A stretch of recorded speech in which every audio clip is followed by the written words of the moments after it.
भगवान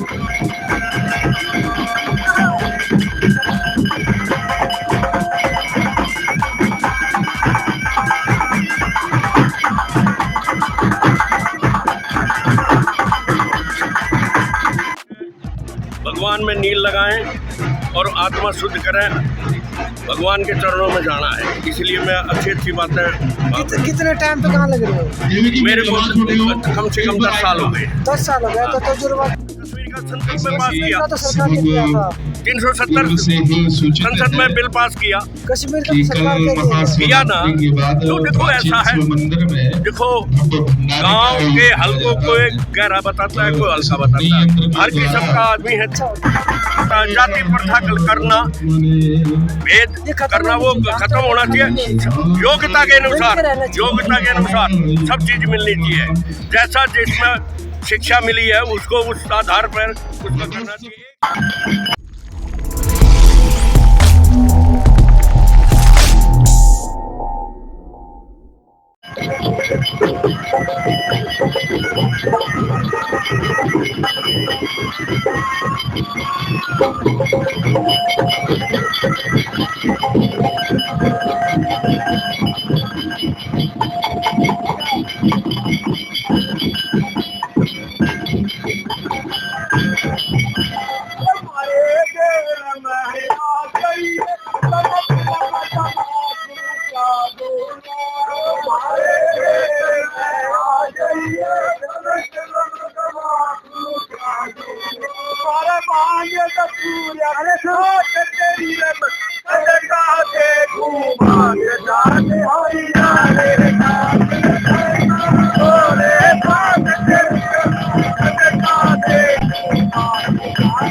नमस्कार, मैं विजय पुनिया, आपका हमारे चैनल पर स्वागत है। मैं खड़ा हूँ जनकपुरी के अंदर मंदिर में, प्राचीन शिव मंदिर में, और हमारे साथ दो सुखबीर सिंह जी महिपालपुर से, और सर आप?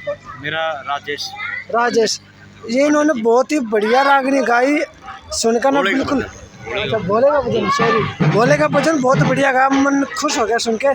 थोड़ा बताओ, सब परिचय दीजिए, कहाँ से आए हो और कितने समय से आप भजन गाते? आदर के योग अतिथियों, नंगली गांव में आए हुए सभी अतिथियों का मेरी तरफ से हार्दिक धन्यवाद है।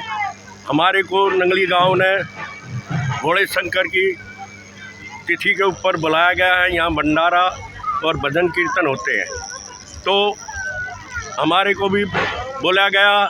हमने भोले के बारे में बताया, हनुमान के बारे में बताया और श्याम जी के बारे में बताया, और मैं माता रानी के, भोले के बजरंगबली के, श्याम जी के सभी भजन नगारा पार्टी से और वैसे कीर्तन पार्टी से, दोनों पार्टियों में मैं प्रोग्राम करता भजन हूँ। कम लग रहा था, रागनी टाइप के ज़्यादा लग रही थी।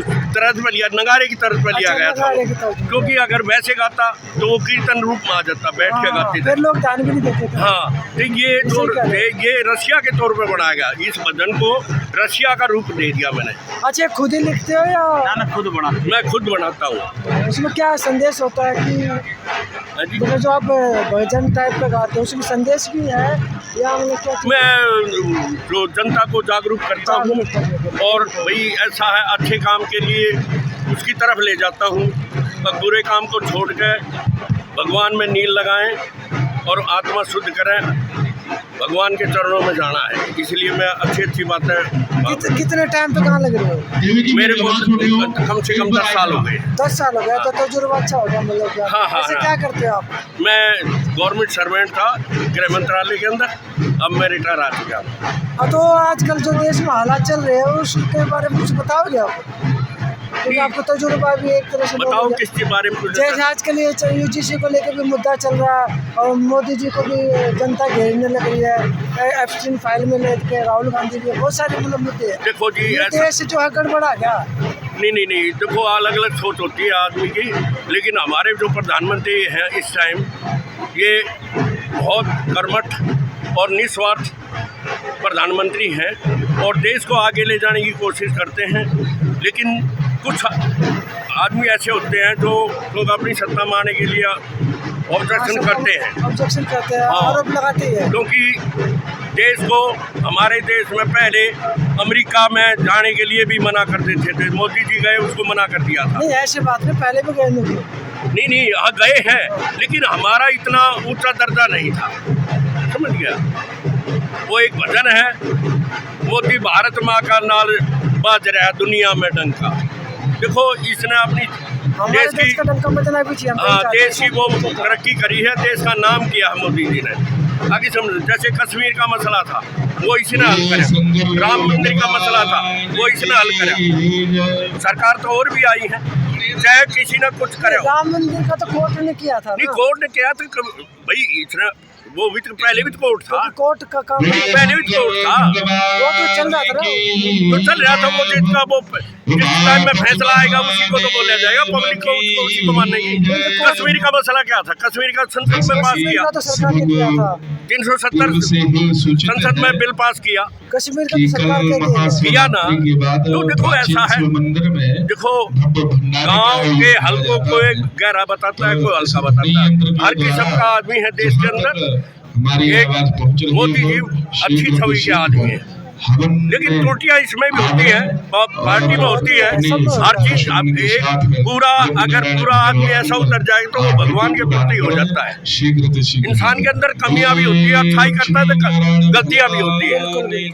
दोनों चीजें होती है। हाँ, तो लेकिन मेरी नॉलेज ये है कि मोदी जी का हिसाब किताब और सही स्तर पर ये देश चल रहा है।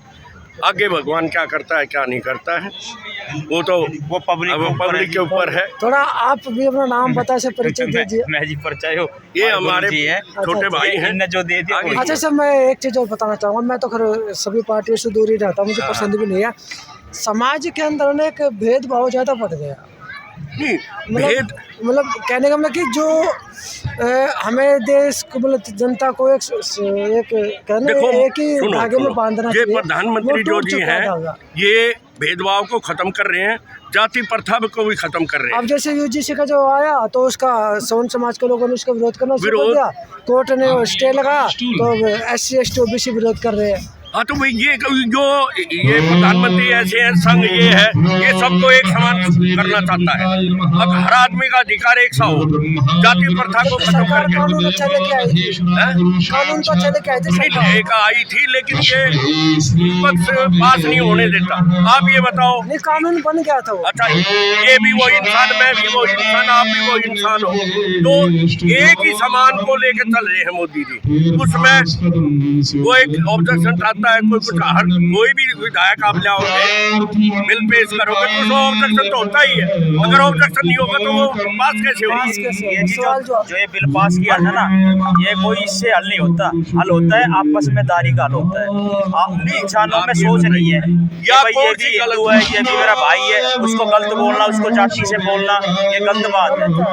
देखो कभी भी आप ये बताओ, जाति प्रथा करना, भेद करना, वो खत्म होना चाहिए। योग्यता के अनुसार सब चीज मिलनी चाहिए। जैसा जिसमें शिक्षा मिली है उसको उस आधार पर उसका करना चाहिए। एक समान सभी देश के वासी सबको बराबर हक है और सब ने एक समान मोदी जी लेकर चल रहे हैं। जो भी ऊंची जाति का है, नीची जाति का है, सब आपस में मिलकर रहना चाहिए, मिलकर चलना भी कोई चाहिए। बड़ा आदमी है, सरकारी नौकरी लग रहा है तो छोटे इंसान को उसने है ना हेल्प देनी चाहिए कि भाई मैं छोटे आदमी को कोशिश पीछते करूंगा हैं कि भाई नौकरी लगाऊंगा, कुछ पढ़ो। लोग ऐसे हो जाते हैं जो सारा माहौल खराब कर देते हैं। माहौल भी खराब करते हैं, उनकी सोच खत्म है। उनके पास उनकी पैसा आने के नेतागिरी बाद तभी तो चलेगी वे लोग नेतागिरी। सोचते हैं कि हम हमारे अरे से बड़ा ये नहीं तो हो है। सुनो जी, अंग्रेज बता गए थे फूट डालो राज करो। तो अगर नेता ये पब्लिक के अंदर फूट नहीं डालेंगे तो इनका राज कैसे मिलेगा? हाँ, कैसे इनको राज मिलेगा, कैसे इनकी सत्ता चलेगी? तो फूट डालना तो पब्लिक के अंदर इनका पहला कर्तव्य है। बिल्कुल आगे सही, आपने सही बात बताई। धन्यवाद जी। Okay sir. तो ये थे महिपालपुर से आए हुए बहुत